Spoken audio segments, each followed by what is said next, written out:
యాదాద్రి భువనగిరి జిల్లా భువనగిరి గురుకుల్ హాస్టల్లో food poison కావడంతో 9 మంది విద్యార్థులను చికిత్స నిమిత్తం భువనగిరి ఏరియా హాస్పిటల్కి తరలించారు. ప్రశాంత్ అనే విద్యార్థి 6వ తరగతి చదువుతున్నాడు. అతనికి సీరియస్గా ఉండడంతో చికిత్స నిమిత్తం హైదరాబాద్కు తరలించారు. 6వ తరగతి చదువుతున్న విద్యార్థులు ముగ్గురు, 7వ తరగతి చదువుతున్న విద్యార్థులు ముగ్గురు, 8వ తరగతి చదువుతున్న విద్యార్థి ఒకరు, 9వ తరగతి చదువుతున్న విద్యార్థి ఒక్కరుగా గుర్తించారు.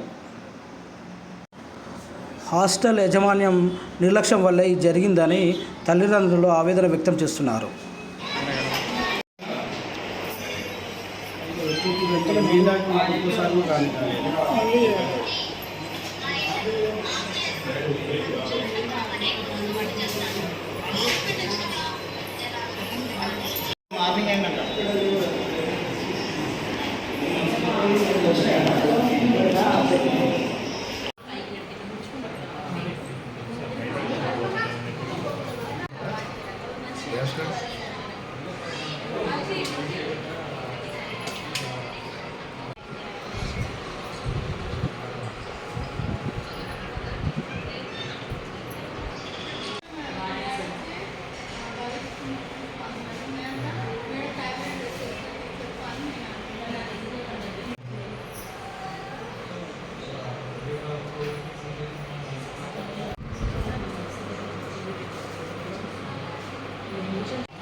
నిన్న ఇవాళ ఇవాళ నుంచే వామిటింగ్స్ మోషన్స్ అండి.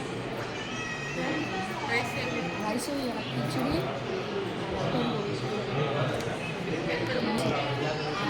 రైస్ మజ్జిగ మధ్యాహ్నం కర్రీ రైస్ ఇల్లక ఫస్ట్ పొద్దుగల అక్కడ సైడ్ వచ్చారు, మధ్యాహ్నం ఇక్కడ సైడ్ వచ్చారు. 3 మెంబర్స్ వచ్చాం మధ్యాహ్నం. స్కూల్లోనా 30-40 ఓన్లీనా స్కూల్లో 30-40 మెంబర్స్, అదే 30-50 తీసుకున్నారు. అదే కొంచెం డైరెక్ట్ ఏం తినదు కదా, అక్కడ ఇక్కడ పెట్టుకొని తింటారు కదా, అదే హాస్టల్ ఫుడ్ తిన్నామని చెప్తున్నారు కదా. లేదు, పిల్లలు అందరూ తిన్న వాళ్ళే సిక్ అయినారు, వాళ్ళే చెప్తారు. మళ్ళీ ఇప్పుడు ఇక్కడికి వచ్చి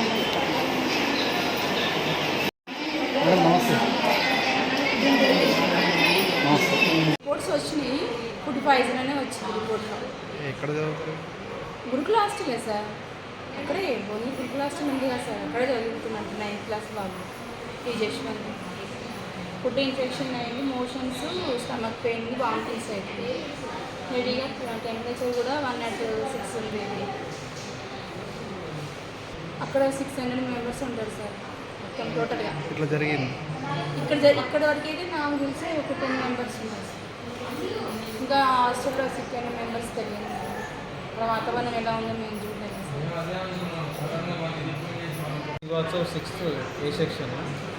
నేను నైట్ మామూలుగా కర్రీ క్యాబేజీ అలా తిన్నాను, మార్నింగ్ కిచిడి అట్లా పెట్టాను.